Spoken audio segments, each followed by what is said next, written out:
আসসালামু আলাইকুম ওয়া রাহমাতুল্লাহি ওয়া বারাকাতুহু। আলহামদুলিল্লাহি রাব্বিল আলামিন ওয়াল আকিবাতু লিল মুত্তাকিন ওয়া লা উদওয়ানা ইল্লা আলাল যালিমিন والصلاة والسلام على سيد المرسلين نبينا محمد وعلى آله وصحبه أجمعين أما بعد। উপস্থিত দিনী ভাইরা, আজকে একটি সওম বা রোজার সম্পর্কিত একটি ছোট বিষয়ের আলোচনা করার মনস্থ করেছি। বিষয়টির শিরোনাম হচ্ছে সাওমু ইয়াউমিশ শাক, সন্দেহের দিনে রোজা করার বিধান কি। রোজার মাসলা মাসাইলগুলির মধ্যে একটি মাসআলা হচ্ছে সাওমু ইয়াউমিশ শাক, শকের দিনে রোজা করার বিধান। এখানে শক মানে সন্দেহ, সন্দেহের দিনে রোজা করার বিধান। প্রথমে আমাদের এটা জানতে হবে যে সন্দেহের দিন কাকে বলে। সাওম বা রোজা অধ্যায়ে সন্দেহের দিন বলতে বোঝায় শাবান মাসের 29 তারিখ মানে 29 দিন গত হওয়ার পর রাতে চাঁদ দেখা গেল না। কত হলো তাহলে? শাবান মাসের 29 তারিখ চলে গেল, যাওয়ার পর সন্ধ্যাবেলায় চাঁদ দেখা গেল না। তারপরে 30 তারিখটা হচ্ছে সন্দেহের দিন। এটা হলো শরিয়ার পরিভাষায় সন্দেহের দিন। কেন এই দিনটাকে সন্দেহের দিন বলা হচ্ছে? বলছে চাঁদ যখন দেখা গেল না, বা মেঘ ছিল বা আর কিছু ছিল, সে কারণে চাঁদ দেখা গেল না। মাস কিন্তু 29 হয় এবং 30 হয়। এটা শরিয়ার পরিভাষা। রাসূল সাল্লাল্লাহু আলাইহি ওয়াসাল্লাম বলেছেন আশরারু হাকাদা ওয়া হাকাদা ওয়া হাকাদা, মানে 10 10 আর এটা মুড়ে দিয়ে হলো কত? 29। আর তারপরে বলছেন হাকাদা হাকাদা ওয়া হাকাদা, মানে এখন কত? 30। তো মাস 29 হয় এবং মাস 30 হয়। তাই 29 যখনই হয়ে যাবে তখনই চাঁদ দেখতে হবে, কারণ মাসটা 29 হতে পারে। এখন চাঁদ দেখতে শুরু করা হলো, কিংবা আকাশে মেঘ বা ইত্যাদি কারণে চাঁদ দেখা গেল না।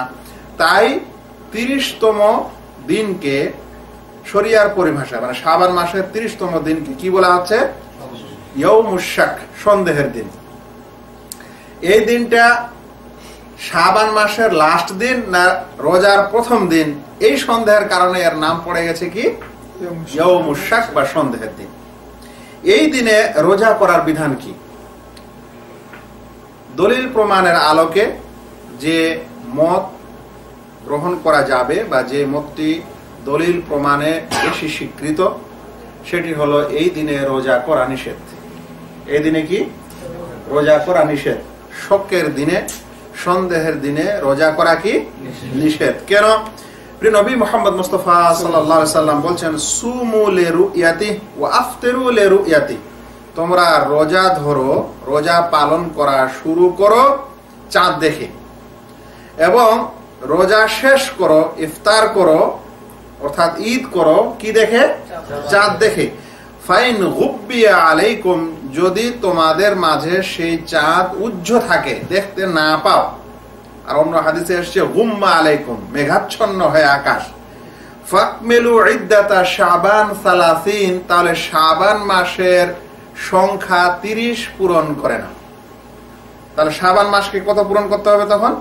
30। এই হাদিসটি অনেক শব্দে এসেছে, আর সবগুলোরই অর্থ প্রায় এই ফাকমিলু ইদ্দাতা শাবান 30। অন্য জায়গায় এসছে ফাকদিরু লাহু, অন্য জায়গায় এসছে যে ফাতিম্মু শাবান 30, মানে তখন শাবান মাসকে 30 পূরণ করে না, মানে 30 শাবান মাস পূরণ করে নেন আর রোজা রাখেন না। 30 শেষ হোক, তারপরে এখন কি হয়ে যাবে? রমজান মাসের 1 তারিখ শুরু হবে। তাহলে এই সন্দেহের দিনে রোজা রাখা কি জায়েজ? কারণ আল্লাহ রাসূল সাল্লাল্লাহু আলাইহি ওয়াসাল্লাম বলছেন যে চাঁদ দেখে রোজা করো, চাঁদ দেখে রোজা ছাড়ো। যদি আকাশ মেঘাচ্ছন্ন হয়, চাঁদ না দেখতে পাও, তাহলে শাবান মাসের 30 দিন কি করে নাও?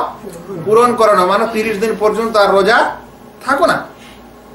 তাই এই সন্দেহের দিনে রোজা যদি কেউ করে, তাহলে কি হয়ে গেল? রাসূল সাল্লাল্লাহু আলাইহি ওয়াসাল্লামের এই আদেশের বিপরীত হয়ে গেল। আরো শুনেন, এই হাদিসটিকে ইমাম বুখারী মুআল্লাকান তাআলিকান বর্ণনা করেছেন, তবে আবু দাউদ, তিরমিজি, নাসাই, ইবনে মাজাহ সকলে মৌসুল বর্ণনা করেছেন। হাদিসটি হলো এরকম যে আম্মার বিন ইয়াসির রাদিয়াল্লাহু তাআলা আনহু একজন সাহাবী, তিনি তার পরিবেশে, তার সমাজে এক স্থানে খাওয়ার আয়োজন করা হলো এরকম দিনে। কোন দিনে? ওটা শাবান মাসের 30তম দিনে, যেই দিনে মানে 29 তারিখ যাওয়ার পর চাঁদ দেখা যায়নি, 30 তারিখের দিনে একটা খাওয়ার আয়োজন হলো। কিছু মানুষ সেটা খাওয়া না খেয়ে দূরে সরে গেল, আর কিছু মানুষ খেলো। তখন জিজ্ঞাসা করা হলো, কেন আপনারা খাচ্ছেন না? তখন তারা বলল যে আমরা রোজায় আছি। তখন আম্মার বিন ইয়াসির রাদিয়াল্লাহু তাআলা আনহু কথা বললেন, মান সামাল ইয়াউমাল্লাযী ইয়াশুক্কু বিহিন নাস ফাকাদ আসা আবুল কাসিম সাল্লাল্লাহু আলাইহি সাল্লাম। যে ব্যক্তি ওই দিনে রোজা রাখবে যেই দিনে লোকেরা সন্দেহে রয়েছে, মানে ওই সন্দেহের দিন, সে আবুল কাসিম সাল্লাল্লাহু আলাইহি ওয়াসাল্লাম মানে রাসূল সাল্লাল্লাহু আলাইহি সাল্লামের বিপরীত করলো, নাফরমান করলো। তাহলে একজন সাহাবী আল্লাহ রাসূল সাল্লাল্লাহু আলাইহি সাল্লামের কোন কাজের নাফরমানি হয় আর কোনটাতে ফরমানি হয় তিনি সেখানে স্পষ্ট করে বলে দিলেন, এরকম দিনে কি করা যাবে না? রোজা রাখা যাবে না। যে করবে সে রাসূল সাল্লাল্লাহু আলাইহি সাল্লামের কি করে? নাফরমানি করে। এই হাদিসটিকে আবু দাউদ 2334, তিরমিজি 687 নম্বর হাদিসে বর্ণনা করেছেন। তাহলে কি বোঝা যাচ্ছে যে সন্দেহের দিনে রোজা রাখা যাবে না। আরো একটি হাদিস আছে, আল্লাহ রাসূল সাল্লাল্লাহু আলাইহি ওয়াসাল্লাম বলছেন, লা তুকাদ্দিমু রামাদানা বিসাওমি ইয়াওমিন ওয়ালা ইয়াওমাইন। রমজানের পূর্বে, রমজান মাসের পূর্বে একদিন বা 2 দিন আগে থেকে রোজা শুরু করো না। মানে রোজা এখন শুরু হবে, এই রোজাটাকে আগে থেকে আমি কি করব? রোজা শুরু করে দেবো। যে শুরু করতে করতে চলে যাই, স্বয়ং রোজার মাসের 1ম তারিখ থেকে না করে 1-2 দিন আগে থেকে রোজা শুরু করে দেবো, এরকম করতে নিষেধ করেছেন। এই হাদিসটিতে দ্বিতীয় দলিলটি রয়েছে, যেটা এখন আলোচনা করব, সেটি হলো এই যে ওই ব্যক্তি ওই সন্দেহের দিনেও রোজা রাখতে পারে যে নফল রোজা করতে অভ্যস্ত। নফল রোজা করতে অভ্যস্ত মানে নফল রোজার বিধান হলো যে 13, 14, 15 প্রতি মাসের। তাহলে এই 13, 14, 15 সাথে সম্পর্ক নাই, কারণ আমরা আলোচনা করছি কত? 30 তারিখে। তাহলে সেটা কোন রোজা? নফল রোজা যেমন 13, 14 তারিখ, 14, 15 তারিখের হয়, যেটাকে আইয়ামে বীজ বলা হয়, ঠিক তেমনি প্রতি সপ্তাহে 2টি নফল রোজা করার বিধান এসেছে। রাসূল সাল্লাল্লাহু আলাইহি ওয়াসাল্লাম 2 দিন রোজা রাখতেন, নফল রোজা প্রত্যেক সপ্তাহের বৃহস্পতিবার ও সোমবারে। তাই শাবান মাসের 30তম দিন, যেটা ইয়াউমুশ শাক, চাঁদ দেখা যায়নি 29 তারিখে, সেই দিনে তো মানুষ রোজা রাখতে পারে না, যেরকম শুনলেন। কিন্তু ওই ব্যক্তি যারা নফল রোজা করে, যদি এরকম হয় যে ওই 30তম দিন, যেটা শকের দিন বা সন্দেহের দিন, সেই দিন বৃহস্পতিবার হয়ে গেছে, নাহলে সোমবার হয়ে গেছে, তাহলে সেই ব্যক্তি ওই দিনও কি করতে পারে? রোজা রাখতে পারে। রাসূল সাল্লাল্লাহু আলাইহি ওয়াসাল্লাম বলছেন যে লা তুকাদ্দিমু রামাদানা বিসাওমি ইয়াওমিন ওয়ালা ইয়াওমাইন। রমজানকে 1-2 দিন আগে থেকেই রোজা মাধ্যমে শুরু করো না। রমজান মাসের পূর্বে 1 দিন বা 2 দিন আগে থেকে রোজা শুরু করো না। ইল্লা রাজুলুন কানা ইয়াসুমু সাওমান ফালইয়াসুম। কিন্তু সেই ব্যক্তি যে রোজা রাখে, মানে এই নফল রোজা রাখে, ফালইয়াসুম, সে যেন রোজা রাখে। মানে সে যেহেতু তার এটা রুটিন নফল রোজা করার, এবং এই দিনে সে রোজা রেখে আসে, তাহলে সেই দিনেও সে কি করতে পারে? রোজা রাখতে পারে। এই বিধানটা মনে রাখবেন। যেমন শুক্রবারে রোজা খাস করে করা যায় না, শনিবারে খাস করে রোজা করা যায় না, নিষেধ এসেছে। কিন্তু ওই ব্যক্তি যে নফল রোজা রেখে যায়, আর আইয়ামে বীজে ধরুন শনিবার চলে আসলো, শুক্রবার চলে আসলো, তাহলে তার জন্য রোজা রাখা কোন রকমের কারাহাত নয়, কোন রকম অপছন্দ নয়। হাদিসটিকে ইমাম মুসলিম 1082 নম্বর হাদিসে বর্ণনা করেছে। এখন একটি আরো মাসলা শুনেন, যে শিয়া ও বেদাতিরা, মানে শিয়া বেদাতিরা, তারা এই সন্দেহের দিনে রোজা রাখে, এবং রোজা রাখাকে মুস্তাহাব মনে করে। কারা? শিয়ারা। শুনেন, তাদের একটি বই ওয়াসাইলুশ শিয়া, লেখক আমেলি, সেই বইয়ের একটি অনুচ্ছেদ সেখানে আমি দেখলাম, তারা লিখেছে বাবু ইস্তেহবাবে সাওমি ইয়াউমিশ শাক। বলছে যে সন্দেহের দিনে রোজা করা মুস্তাহাব এর অধ্যায়ের অনুচ্ছেদ। তারপর বলছেন বেনিয়াতিন নাদবে আলা আন্নাহু মিন শাবান, বলছেন মন্দুব রোজা করার নিয়তে, মানে মুস্তাহাব রোজার নিয়তে শাবানের এই দিনে রোজা করা তাদের কাছে কি মুস্তাহাব। তাহলে মনে রাখতে হবে যে সন্দেহের দিনে রোজা করাটা শিয়াদের প্রথা এবং এটি একটি বিদআতীদের প্রথা, আর আমাদেরকে তাদের বিপরীত করতে বলা হয়েছে। তাই দলিল প্রমাণে তো সাব্যস্ত, কিন্তু বিদআতীদের বিপরীত করো তো এই সন্দেহের দিনে রোজা করা কি নয়, উচিত নয়। শিয়াদের এই বইয়ের হাদিস নম্বর তাদের 12,730, যে বইয়ের নাম বললাম রাসায়েলুশ শিয়া।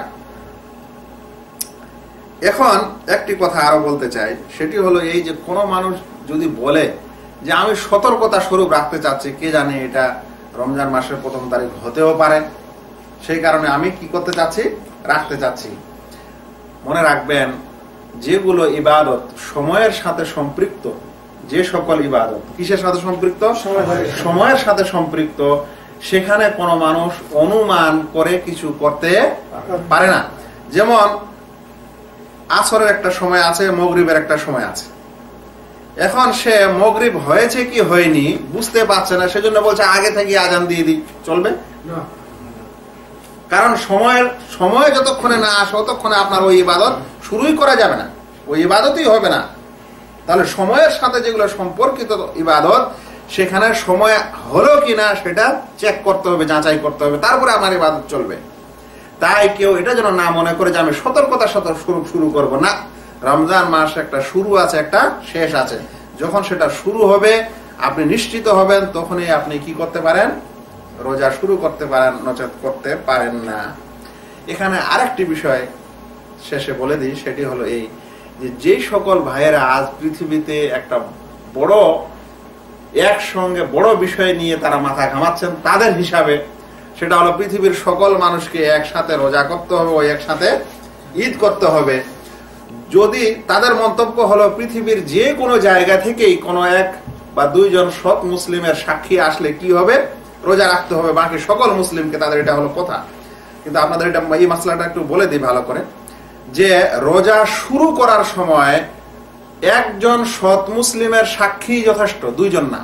ওরা কিন্তু বারবার এই কথা বলছে 2 জন সৎ মুসলিমের সাক্ষী, এটা ভুল মাসলা। ফুকাহে কেরাম এবং উলামায়ে কেরাম এবং হাদিস এর বিষয়ে ক্লিয়ার যে রোজা শুরুর সময় যদি কোনো মানুষ চাঁদ নাও দেখে, কিন্তু একজন মানুষ যদি কি করে সাক্ষী দেয় যে আমি চাঁদ দেখেছি, তাহলে সকলে রোজা রাখা যায়, 2 জনের দরকার নেই। ইবনে উমর রাদিয়াল্লাহু তাআলা আনহু বলেন তারা আন্নাসু আল হিলালা, লোকেরা হিলাল দেখা দেখি করলো, ফারাআইতুহু, আমি দেখলাম। অতঃপর রাসূল সাল্লাল্লাহু আলাইহি ওয়াসাল্লামকে এসে সংবাদ দিলাম, অন্য মানুষ দেখেনি। তখন রাসূল সাল্লাল্লাহু আলাইহি ওয়াসাল্লাম ফাসামান নবী সাল্লাল্লাহু আলাইহি ওয়াসাল্লাম, রাসূল সাল্লাল্লাহু আলাইহি ওয়াসাল্লাম নিজে রোজা রাখলেন এবং রোজা রাখার আদেশ করলেন। ওয়া আমারান নাস বিসিয়াম। তাহলে কি বুঝা, আবু দাউদের হাদিস, তাহলে বোঝা যাচ্ছে যে একজন ব্যক্তি যদি চাঁদ দেখে তাহলে তার সাক্ষীতে বাকি সকলে রোজা রাখতে পারে। এখন ওই সকল ভাইয়েরা যারা মনে করেন যে পৃথিবীর যে কোনো প্রান্ত থেকে এরকম একটি সংবাদ আসলে আমাদের সারা দুনিয়াকে রোজা রাখতে হবে, যারা এরকম মনে করেন, আমাকে বলেন এই মাসলা কিন্তু সাওম ইয়াউমুশ শাক বা সন্দেহের দিনে রোজা করার মাসলাটা পৃথিবী থেকে তুলে দিতে হবে, যদি ওদের এই মাসলা নেওয়া যায়। কেন? কারণ ধরে নেন বাংলাদেশের মানুষ চাঁদ দেখলো 29 তারিখ গত হওয়ার পর, চাঁদ দেখতে পেল না, তাহলে 30 তারিখ ওদের জন্য কি হবে? 30 তারিখটা ওদের জন্য কি হবে? সন্দেহের দিন হবে, ইয়াউমুশ শাক হবে। তাহলে তারা ওই দিনে রোজা রাখতে পারে না। কিন্তু আজ যদি পৃথিবীর যে কোনো প্রান্ত থেকে একটা খবর চলে আসে যে অমুক দেশে রোজা চাঁদ দেখা গেছে, তাহলে এদের জন্য আর সন্দেহ থাকলো? গোটা বিশ্বের জন্যই আর সন্দেহের দিন থাকলো না। সেই জন্য ওই সকল লোক একটু চিন্তা করা দরকার যে আমরা কি মাসলা দিতে যাচ্ছি আর কি করতে যাচ্ছি, আর একটা করতে গিয়ে কতগুলা মাসলা বানচাল হতে চাচ্ছে। এখানে আরেকটি কথা বলে দিই যে ইবনে উমর রাদিয়াল্লাহু তাআলা আনহুর ওই হাদিস বা বেদুইনের ওই হাদিস যেখানে বলা হচ্ছে যে তিনি চাঁদ দেখলেন, আল্লাহ রাসূল সাল্লাল্লাহু আলাইহি ওয়াসাল্লামকে সংবাদ দিলেন, আর রাসূল সাল্লাল্লাহু আলাইহি ওয়াসাল্লাম স্বয়ং রোজা রাখলেন এবং সকলকে রোজা রাখার আদেশ করলেন। এই হাদিসটির সংবাদটি যে এসেছিল, সেই সংবাদটা স্বয়ং মদিনারই অন্তর্গত সংবাদ। মানে ইবনে উমর রাদিয়াল্লাহু তাআলা আনহু কি কোনো বিদেশ থেকে এসেছিলেন? না, মদিনাবাসী ছিলেন। স্বয়ং মদিনাবাসী, অন্যরা দেখতে পায়নি, তিনি দেখতে পেয়েছেন, তাই তার সংবাদটা প্রযোজ্য হবে, কোনো অসুবিধা নেই। এমনকি কাফেলার কথা বা বেদুইনের কথা যে এসেছে, তারা যদি দূর থেকেও আসেন তাহলে উটের পিঠে চেপে এই সকল দিনে কত কত কিলোমিটার হাঁটা যায়। একদিন যদি পুরোই হাঁটে 30-40 কিলোমিটার, তাহলে ওই সংবাদটাও কি হচ্ছে, একই দেশের সংবাদ হচ্ছে। কিন্তু যখন মানে এক স্থান ভিন্ন হয়ে যাবে, এমন স্থান, এমন দূরত্ব হয়ে যাবে যে এখানকার চন্দ্র উদয়স্থল আর ওখানকার চন্দ্র উদয়স্থল ভিন্ন হয়ে যাবে, এখানকার সময় আর ওখানকার সময় চন্দ্র উঠা ডুবাতে কি হবে, ভিন্ন হবে। তখন ওই সংবাদটা দূর থেকে আসলেও নেওয়া যাবে কিনা এ নিয়ে ওলামায়ে কেরামের মতভেদ করেছেন, এবং এ সম্পর্কে আলহামদুলিল্লাহ একটি বিস্তারিত আলোচনা আমি করেছি এবং সেটা ইউটিউবে দেওয়া আছে। যদি কোনো মানুষ দেখতে চান তাহলে সেই মাসলা দেখতে পারেন। তবে আজকের মাসলাটির সারাংশ হলো এই যে সন্দেহের দিনে রোজা করা নিষিদ্ধ। সন্দেহের দিন বলতে শাবান মাসের 29 তারিখ যাওয়ার পর, দিন গত হওয়ার পর যদি চাঁদ না দেখা যায় তাহলে 30তম দিনটাকে ইয়াউমুশ শাক বা সন্দেহের দিন বলা হচ্ছে। সেই দিন রোজা রাখা নিষিদ্ধ, কারণ রাসূল সাল্লাল্লাহু আলাইহি ওয়াসাল্লাম বলেছেন যে তোমরা চাঁদ দেখে রোজা করো, চাঁদ দেখে রোজা ছাড়ো। যদি চাঁদ দেখতে না পাও তাহলে 30 শাবান মাসের 30 তারিখ পূরণ করে নাও। এই তারিখে সাহাবায়ে কেরামদের মধ্যে একটু পার্থক্য ছিল, কেউ রোজা ছিল, কেউ ছিল না। তা দেখে সাহাবী আম্মার বিন ইয়াসির রাদিয়াল্লাহু তাআলা আনহু বলেছিলেন, যারা এই সন্দেহের দিনে রোজা রাখে তারা আবুল কাসেম সাল্লাল্লাহু আলাইহি সাল্লামের বিরোধিতা করে বা নাফরমানি করে। আর এই সন্দেহের দিনে ওই ব্যক্তি রোজা রাখতে পারে যে সাধারণত নফল রোজা করে থাকে। আর ওই নফল রোজার দিন যদি ওই সন্দেহ হয়, সন্দেহওয়ালাই দিন পড়ে যায়, তাহলে সেদিনও সে কি করতে পারে, রোজা রাখতে পারে। মনে রাখবেন, শিয়ারা সন্দেহের দিনে রোজা রাখাকে মুস্তাহাব বলেছে। আল্লাহ তাআলা যেন আমাদের সকল ভাইকে এই মাসলাটি বুঝার ও আমল করার তৌফিক দান করেন। আমিন। ওয়া আলাইনা ইল্লাল বালাগ। আসসালামু আলাইকুম।